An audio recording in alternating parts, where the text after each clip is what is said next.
Good morning, everybody, wherever you are. Welcome back to Hot Mess Life Coach with your host and a fellow hot mess and a life coach, Brian Hogan. This is the show for people trying to get it together while the world seems to be falling apart. And today, what I want to do is talk to you guys about curiosity. You may notice that I'm in a totally different environment than usual, one with windows and light, and it's lovely. I'm in Pennsylvania, staying at a friend's place and having a bit of a writer's retreat / life coach retreat / just general retreat from my regular life. But I'm still coming at you guys at 10:30 Eastern, 7:30 Pacific, or if you're watching this or listening to this afterwards, then more power to you as well. So today's topic is the benefits of wondering about stuff. Basically, this is about curiosity. So I wanted to start by reading you guys the definition of wonder. This is the emotion aroused by something awe-inspiring, astounding, or surprising. The quality that arouses such emotion. One that arouses awe, astonishment, surprise, or admiration, a marvel, marvelous, miraculous. So this state of being, of wonder, and that's what it is. It's a state of being. It's not an emotion. It has the ability to unlock a sort of internal freedom that allows us to explore and navigate the world in a different than usual way when we just kind of go through life pushing and trying. If you go through life wondering, curious, it lights everything on fire. And there's a whole bunch of science to back this up, which I'm going to share with you right now. So what does the science say about curiosity? Well, first of all, there is a difference between curiosity and interest.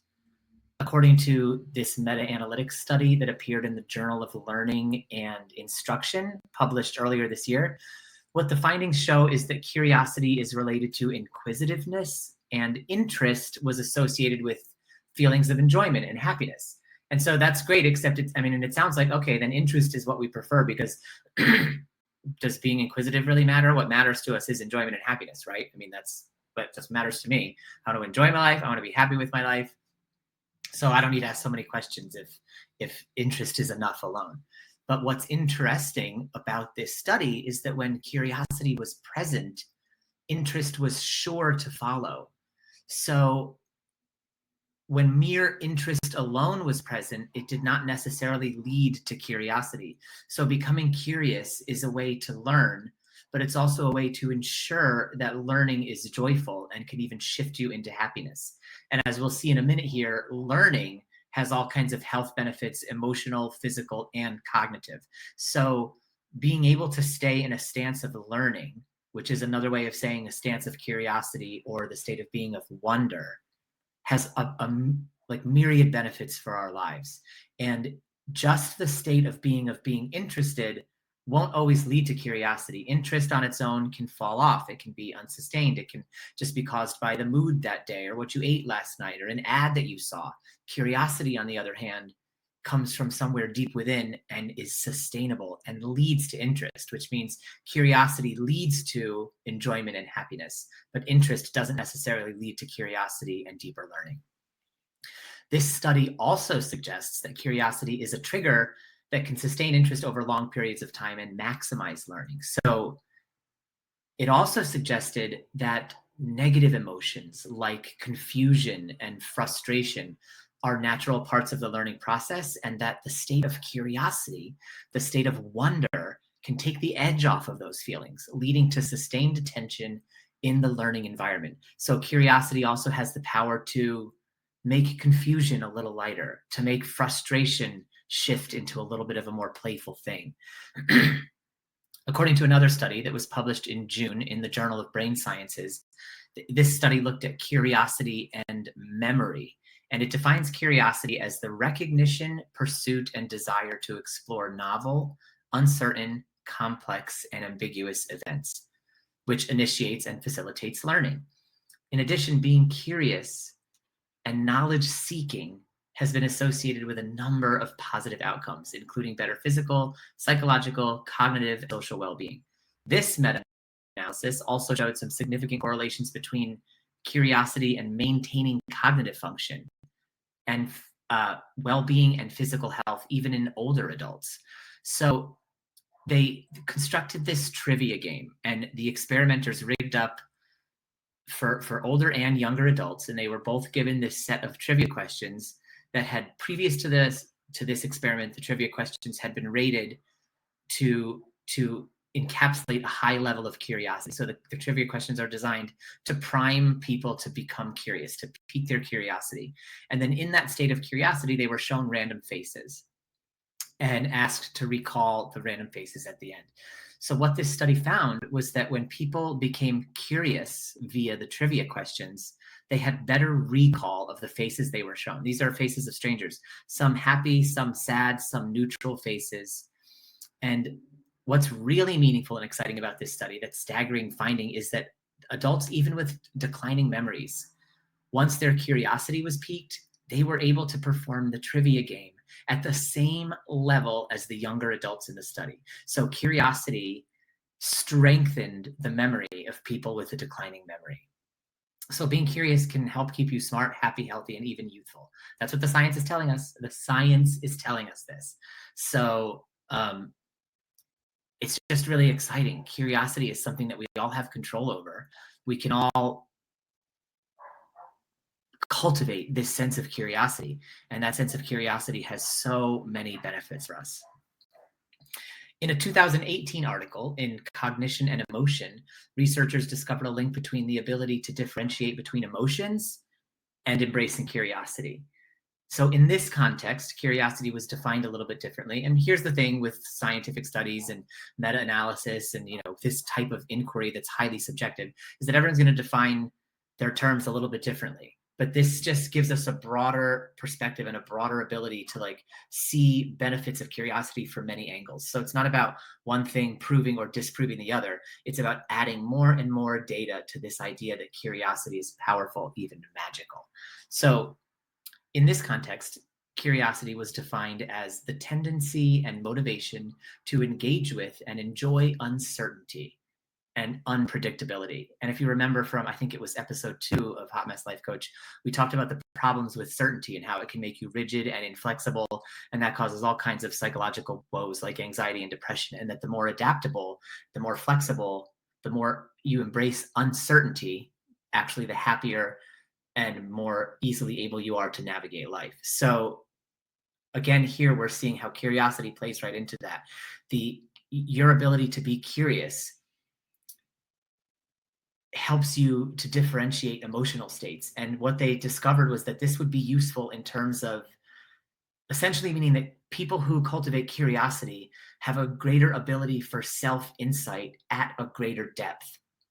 So curiosity can help us be more self-aware, more self-reflective, and in that sense, we become more enlightened and more whole. One of the most important places where curiosity can benefit us is in the realm of criticism. So this is a toughie for me. I'm sure it's a toughie for some of you. We don't like being criticized. We tend to feel threatened. We tend to feel small. We tend to feel diminished. Criticism, to take a stance toward criticism of being curious, even seeking it out, asking for it, looking to be critiqued, is countercultural. And, as artists or coaches or healers, we want to be on the cutting edge of everything countercultural, because culture is the trap. Counterculture is the way to be free. So, okay, criticism. Henri Weisenberger gave a talk to 100 top partners at a service firm, and he asked, what's the best way to learn about stuff? What do you think? If you guys have some ideas about this, you can throw your own answers in the chat there. So what comes to mind as the best way to learn about stuff? If you notice a little shake in my camera, it's because I'm on a beautiful antique but rickety desk, which now I'm curious about where it came from and who used to sit here and what kind of writing did they do, and have I read a famous book by someone who sat at this desk? Anyway, I digress. So put some answers in the chat if you want to. What comes to mind as the best way to learn about yourself? And in his presentation, Weisenberger got some typical answers. Take a psychological test, take a personality test, go to therapy, reflect and take stock of yourself. And those are all fine answers. Yeah, they're good. But his answer surprised the group because he said, ask for criticism. And it's like, what? No, thank you. I will not be doing that, because this is countercultural and it's freakish. Who wants criticism? We get criticism all the time, unsolicited. Why on God's green earth would we solicit it, or blue and brown earth, depending on the photos you're looking at? So we don't like to be criticized. It feels threatening. But this is precisely why it's a good idea to ask for it, because then you can go in prepared. There are a slew of scientific studies that suggest openness to criticism and taking it productively is one of the biggest keys, like a key attribute to being a successful individual. I don't mean successful like you have a lot of money or that you've made it. I just mean like successful as in having good relationships in work and marriage and childhood development. So being successful as in being able to be calm, peaceful, and happy. So this is directly applicable to all of our lives. Curiosity, and it dovetails directly into being able to take criticism well. We don't need a thicker skin. We need a more curious mindset. So I want to tell you guys a story, two stories. One where I responded really defensively to critique, and another one where I responded more non-defensively, more recently. And then I'm going to share with you guys at the end a step-by-step curiosity cultivation process that you can do to healthily seek critique from people in your life who you trust as a way to grow and enlarge your exploratory muscle. So, okay, first some context for this first story. I knew from the age of 8 that I wanted to be an actor. I wanted to be an actor all growing up. And then in college, I also wanted to be a director. I fell in love with directing. I think partly because I'm a little bit of a control freak. And as a director, you get to control everything. You stand here, you do this. I want the curtains to look like that, and on and on and on. So acting always lit me up, and then directing started to light me up too. So one of my professors at Oberlin College, one day I was preparing a scene for class with a partner, and we get done doing the scene, and I am acting my heart out. Okay. I mean, like, DiCaprio, Streep, like I am in it. And after we were done, the professor says to me, that was all on one note. And I'd worked really hard to prepare the scene. I stayed up late. I smoked pot to relax. I worked on my moment before, and then whoosh, an arrow through my heart. My performance was all on one note. For people without an acting background, you can probably guess, but one note basically means your performance was flat, that it lacked variety, and that I had room to grow by making more intentional choices. So that's fine. That's a technical note, but it devastated me at the time. And when what I heard in that note was, I'm a terrible actor, I'm a fraud as a person, and that my dreams are dumb, I was dumb, and I should just hang up the whole acting thing and stick to what I'm good at, people pleasing, hiding in my shell, and just generally screwing off to the corner of the room. So I heard all that in your acting is on one note because I responded defensively instead of getting curious about, what does he mean by one note? Where was it on one note? How could I add another note? Like what other notes might be called for?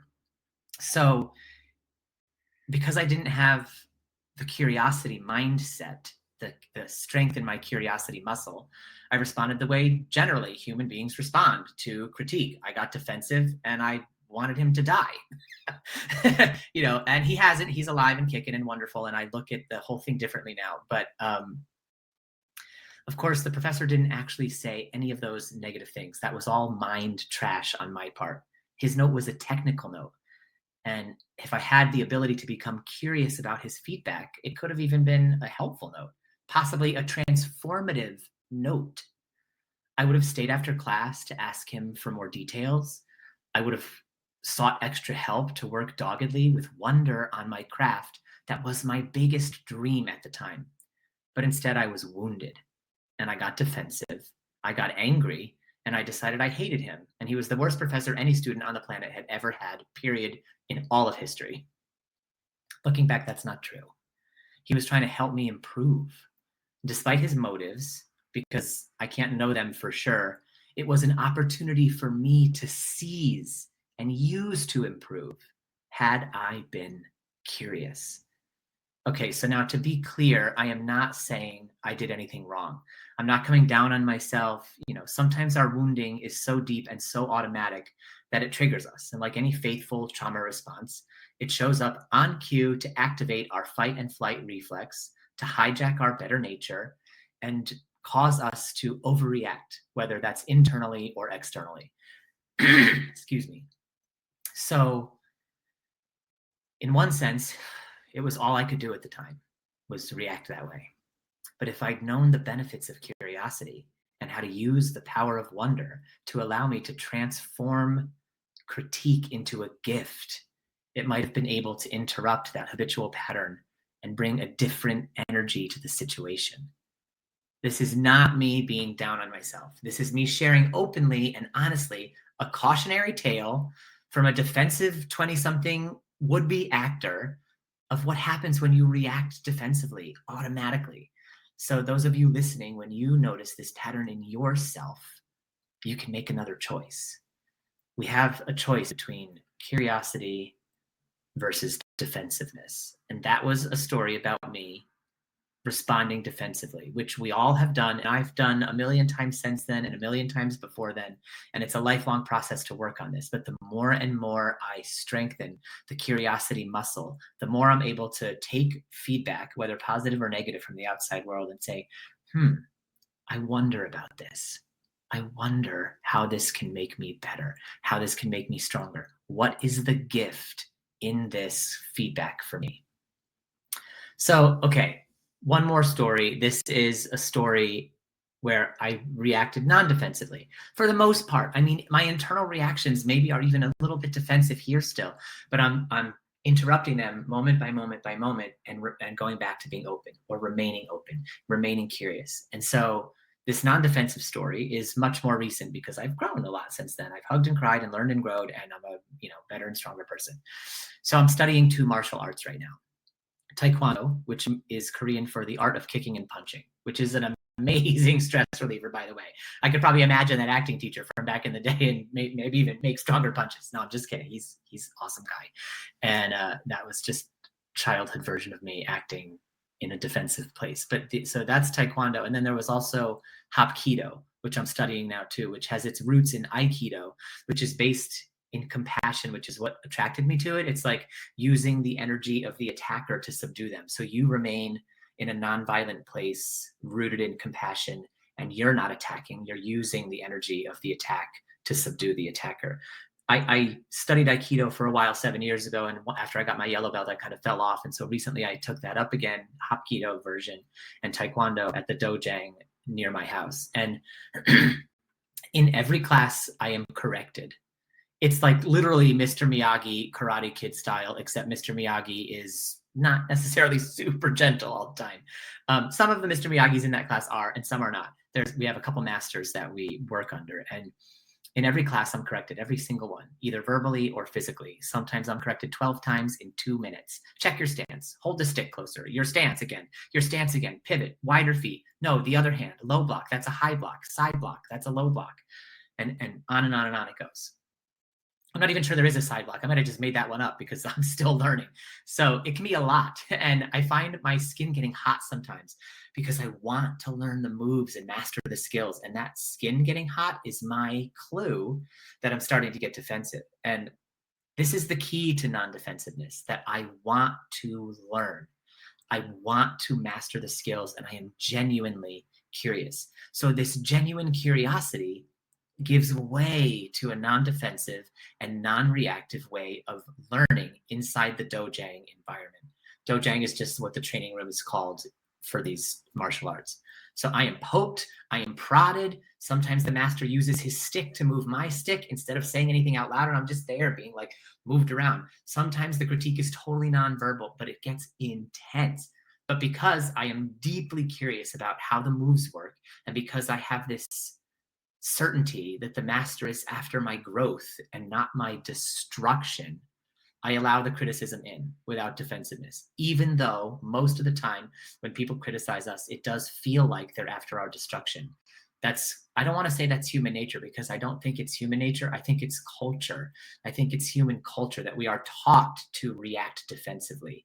And without that teaching, if we can uproot and uplayer that, the teaching that tells us like, hey, don't get in my personal space, we can naturally let curiosity flourish within us. And that natural curiosity gives way to a non-reactivity that improves our learning. In my first experience of a testing class, I wasn't being tested, but we go to the tests anyway. So like people are going from like blue belt to green belt, or red belt to black belt, or yellow belt to high yellow belt, or whatever. And so in my first experience of a testing class, I was just in one of the like third row back or whatever. And the master says to me, how well do you know Kichu Ilbu, which is like the form for my current belt? And I said, barely. And he goes, barely, sir. I was like, oh yeah, barely, sir. Like we have to be so respectful in the dojo. And I was like, oh my God, like I had been at this for like a month at the time. And I was like, oh man, I'm already screwing up royally. But I am invested in learning that sort of respect. It's about giving respect to a sacred and ancient art, and to the masters who are taking their time to teach it to us. And so I said, barely, sir. And he said, okay, well, let's see what barely looks like. And I was like, okay, great. So, I stumble through, I muddle through the form, and I felt foolish, but I also felt proud because I'm learning something new, something I am genuinely curious about and interested in. And my learning is accelerated by this open and curious attitude to the craft. I can imagine the 23-year-old me in that college class, had I been taking martial arts at the time, I would have reviled and hated my sensei or my master the same way that I started to revile and despise that professor for however long that lasted. So as you grow, you can start to reframe the feedback you're getting through the curiosity mindset. So find something that you are genuinely fascinated by, genuinely curious about, and then dive in. Be open to the feedback and even seek the critique. Zen master Shunryu Suzuki, in The Beginner's Mind, he says, in the beginner's mind, there are many possibilities. In the expert's mind, there are few. So you can approach things with a beginner's mind. A beginner's mind is, in a sense, like reminding yourself that there's more that you don't know than that you do know, even if you're an expert at whatever the subject is. When you approach it like a beginner, you open your mind to more possibilities. So I have this exercise that I've created for you guys, and it's called How to Seek the Critique Like a Curious Freak. So I want you guys to try this out. When you're done listening to this or watching this podcast, give yourself some time and try these steps out. It's a 5-step process, how to seek the critique like a curious freak. So seeking the critique means asking for criticism. So what I want you guys to do is ask for criticism, but it's important to bring the curiosity mindset online, the state of being of wonder online, and to frame your question in an optimal way so you can bypass your defensive mind and your denial reflex. Excuse me. So here's how you do this. Step 1, wonder. Truly wonder about you. Get contemplative. Before you even approach another person for feedback, get contemplative. Ponder some areas of your life that are less than optimal for you right now, where you could have more fulfillment or joy. And once you have a few areas in mind where things could be better, not because you're failing, just because like, okay, maybe I'm a little lonely, or maybe I'm a little overworked, or maybe I'm not as happy with, the coat of paint in my room. It doesn't matter what they are. They could be big, giant areas or little tiny areas. But once you have a few areas in mind where there could be some tweaks made to make them more optimal, move on to step 2. Step 2 is to choose one area that you really want to improve, that you really want to work on, and get curious about it. And the way you can get curious is you can ask yourself questions that spark wonder in you. So there's infinite ways to do this, but I'm going to give you 3 questions that work for me, that help me spark wonder in myself about myself, so I can seek the critique like a curious freak. And the first question is, what is my ideal scenario in this area? And so the important thing here is, and you can do this in writing, or you can just do this while sitting in contemplation, but you choose the one area, you sit in contemplation, and you ask, what is my ideal scenario in this area? and you let yourself dream about it. You let yourself wonder about it. You let yourself create it in your imagination. Then you can ask yourself, what if everything started going right in this area? And just let your fantasy run, let your wonder come truly online, and imagine, what if everything started going right? It's a habitual thing in human nature because of the negativity bias, which we talked about in an earlier episode, which is an evolutionary bias because we used to be hunted all the time by wild animals and needed this negativity bias in order to survive. But we no longer need it, and we are in a transition of human consciousness toward a positivity bias now. And so you can actually take a moment to choose to imagine, what if everything started going right? Because your default mode is going to be, well, what else could go wrong? What's going to go wrong next? That's pretty much all of our default mode network in our brain, the DMN it's called. And in our default mode network, we search for negativity so as to avoid it, but it ends up just creating negativity in our mind. And so interrupt that negativity searching pattern by saying, what if everything started going right? And then allow yourself to contemplate that, because it's going to be like a big shift from your neural pathways to try to shift into this other neural pathway. So you're just going to have to coax your mind back there and let yourself imagine, what if everything started going right? A third question is, what do I want this area of my life to give me? And then after you're done contemplating this area from these positive, empowering frames of mind, step 3 is to ask someone more, or ask some more questions now that you're in a state of wonder and fascination that turn the light on ways you contribute to the pattern you want to shift. So this is still self-reflective. You ask yourself those questions to spark wonder in step 2. And then in step 3, while in the state of wonder, you ask yourself some questions about your role in the pattern that's less than optimal. So questions like this could be, what aspects of change in this area are under my control? What are some practical steps I can take to move toward my desired outcome? Questions like that. And you just contemplate, like, how am I empowered in this moment? What can I do? What are the barriers that I'm throwing up? What are the barriers that are external to me? And you contemplate that, and you just be ruthlessly honest from a place of wonder. Okay. And then step 4, find a person you trust and feel safe with. This is so important. You don't just go willy-nilly to anyone when you're first learning to strengthen the creativity muscle. You go to a safe place and you ask them for criticism with the attitude that they will tell you that what they're going to tell you is important and you need to know more about it. Be exploratory. But how you ask is very important. So instead of asking, what am I doing wrong in this area? That's the negativity bias that wants to frame it that way. Instead, you ask, what can I be doing better in this area? And remember to stay in the curious and wondering mindset you just established, so as to bypass your defensiveness and your automatic mild or severe fight or flight reaction that kicks in whenever we're being critiqued. So you want to seek the critique like a curious freak, not like a disempowered freak. So you're not being diminished, you're being given a gift.